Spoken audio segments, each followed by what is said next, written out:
ఇలాగ అదే మీరన్నారు కదా! ఇన్ని కష్టాలు పడ్డారని. ఇన్ని కష్టాలలో 3 షిఫ్ట్స్, 2 షిఫ్ట్స్ ఈ ఎండ హైదరాబాద్ ఎండలో అసలు ముఖ్యంగా నేను చెప్పాలనుకున్నది అంబాసిడర్ కార్ ఇచ్చేవాళ్ళు.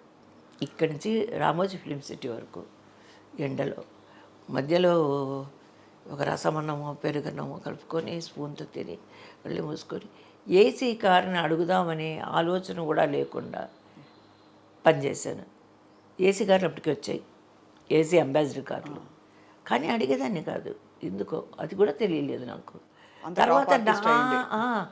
నా తర్వాత వచ్చిన చిన్న చిన్న క్యారెక్టర్లు చేసేవాళ్ళు. కొంచెం అమ్మ క్యారెక్టర్లకి ఇంత అమ్మ క్యారెక్టర్లు వచ్చే ఆర్టిస్టులు ఇన్ని కండిషన్స్ పెడుతున్నారు. ఇన్ని కండిషన్స్‌తో ఏసీ కార్లు వచ్చి దిగుతుంటే, ఓహో! నేను అడిగితే వారా ఏసీ కారు? నేను అడగలేదు కదా! నాది కదా తప్పు. కానీ వాళ్ళు డిమాండ్ చేస్తున్నారు. డిమాండ్ కూడా చేసేదని కాదు. మా ఆయన అయితే డిమాండ్ చేయొద్దు అనేవాళ్ళు. మనకి ఎటువంటి సపోర్ట్ లేదు. నీ ఓన్లీ నీ వర్క్, నీ యాక్టింగు, నీ దీనివల్ల నువ్వు వస్తున్నావు. కాబట్టి ప్రొడ్యూసర్ని ఇబ్బంది పెట్టద్దు అనేవాళ్ళు. అదే మాట మీద పాజిటివ్ ఇన్ఫ్లుయెన్స్ వారు మీ మీద. అంటే మామూలుగా అందరూ ఆపోజిట్ చేస్తారు. ఇంకా డిమాండ్ చేసి ఆంక్షలు పెట్టి మీకు వచ్చే ఆఫర్స్ కూడా అంటే మామూలుగా చెప్తున్నాను, వచ్చే పరిస్థితుల్ని కూడా అదే ఆపేసే ఇది ఆపేసే అని చెప్పే మనుషులు ఉన్న టైంలో మిమ్మల్ని అలాగ ఒక అంటే దాదాపు తండ్రి గారు ఎలా చూసుకుంటారో ఒక బిడ్డని అలా చూసుకున్నారు మీ వారు మిమ్మల్ని ఈ రోజు వరకు. అలాగే ఒక్కొక్కసారి డబ్బులు కూడా ఎంత ఇచ్చేవాళ్ళు ఇంత ఇచ్చేవాళ్ళు. 3 రోజులు అని చెప్పి మాట్లాడుకుని 2 రోజులనే షూటింగ్ అయిపోతే, అయ్యో పాపం 3 రోజులు డబ్బులు ఇచ్చారు, తిరిగి ఇచ్చు కదా అనేవాళ్ళు. ఎవరుంటారండి? ఎవరుంటారు అసలు. నేను అన్నాను, నేను ఒక్కోసారి కోపం వచ్చింది నాకు.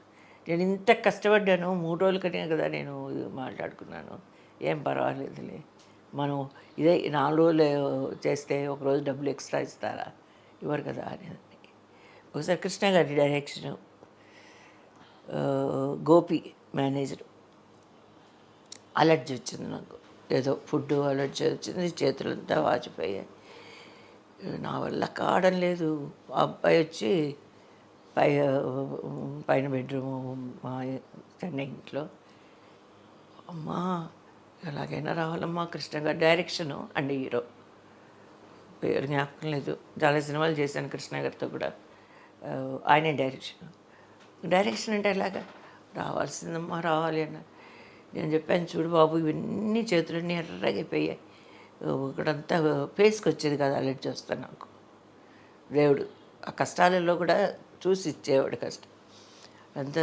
అంటే ఉండదు కనికిరం అనేది సినిమా వీడిలో అది ఉండదు. ఎందుకంటే వర్క్ ఇంపార్టెంట్. వర్క్ షిఫ్ట్ అవ్వాలి. ఇంత పెద్ద ప్రొడక్షన్ తర్వాత ఏంటంటే ఇంతమంది ఆర్టిస్టులు, ఇంతమంది టెక్నీషియన్స్, పైగా డేట్స్. పెద్దవాళ్ళ దగ్గర ప్రాబ్లం ఏంటంటే డేట్స్ పోతే మళ్ళీ రావు, కాంబినేషన్ దొరకదు. అప్పుడైతే ఎంతెంతమంది ఆర్టిస్టులు ఉండేవాళ్ళం, 10-15 మంది ఆర్టిస్టులు ఉండేవాళ్ళం, కాంబినేషన్ దొరకదు. అంటే అప్పుడు వెళ్ళి అలా కార్లో కూర్చున్నా, ఫ్లైట్ టికెట్ దొరకలేదు, క్యాన్సిల్ అయితే మళ్ళీ ఇంటికి వచ్చి రెస్ట్ తీసుకున్న రోజు. నెక్స్ట్ డే మార్నింగ్ సరే అని అనుకోరు కదా. ఇప్పుడు టికెట్ దొరకలేదు, క్యాన్సిల్ అయింది, కానీ అనుకుంట్లో లేదు ఈరోజు రెస్ట్ ఇద్దాం అని అయితే అనుకోరు. అది తీసుకెళ్ళారు, ఎయిర్పోర్ట్కి తీసుకెళ్ళారు, కూర్చున్నాను. ఆ తర్వాత టికెట్ దొరకలేదు, వచ్చాను, ఇంట్లో రెస్ట్ తీసుకున్నా, మరుసటి రోజు వెళ్ళిపోయాను. అలా ఎన్ని సందర్భాలు. పర్సనల్గా అయితే పాప పుట్టాక పాపను చూడడం కోసం. ఒకతే పాప కదా విజయ్ గారు? అదే చెప్తున్నాను. అందరూ ఆర్టిస్టులు, నాకు ఆర్టిస్టులు గిరిబాబు గారు కానీ, కోట గారు, వీళ్ళందరూ, మారుతిరావు గారు, వీళ్ళందరూ శ్రేయబులేషులు. నాకు ఆర్టిస్టులు అని చెప్పేదానికన్నా నా సొంత ఫ్యామిలీ మెంబర్స్. అలాగే నేను వాళ్ళ మధ్య వర్క్ చేశాను. అందరూ హీరోస్ అయితేనేమి, రాజేంద్ర ప్రసాద్ గారు, బాలయ్య బాబు ఎంత బాగా చూసుకునేవాడు అసలు. అందరూ నాకు ఇప్పుడు కొత్తగా అనిపించదు. ఇప్పుడు సెట్స్కి వెళ్తే సుమారు 1000 పైకి పైగా అయిపోయాయి మీది. అన్ని భాషలు చూసుకుంటే 1200 పైన దాటింది నంబరు. అందరూ తెలుసు మీకు అన్ని భాషల్లో. అవును, అందరూ తెలుసు, అందరితో చేశారు. కానీ మీ ఇప్పుడు ఎలా ఉంది జీవితం మీకు? అంటే ఇప్పుడు మీరు బోల్డంత అంటే అత్యంత కోటీశ్వరులు మీరు అని అంటుంటారు. మీరే అన్నారు ఇప్పుడు వచ్చిన ఇన్కమ్తో నేను అంత అలా వచ్చి పడ్డాయి ఆఫర్లని.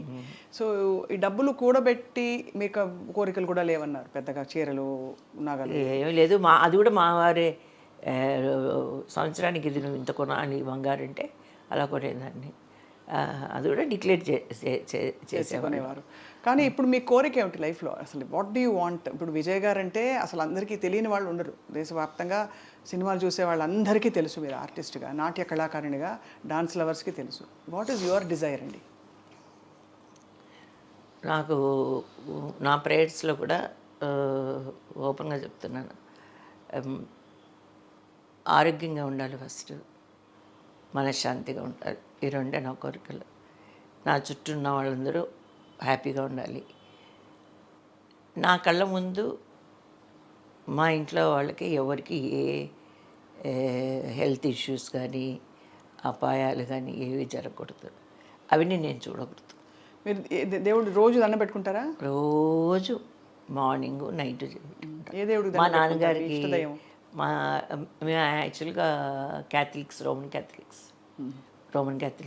అంటే మా నాన్నగారు తాతలు ముత్తాతలు గుంటూరు కదా మా నాన్నగారిది, మా అమ్మగారిది గుంటూరు ఫస్ట్ యాక్చువల్గా.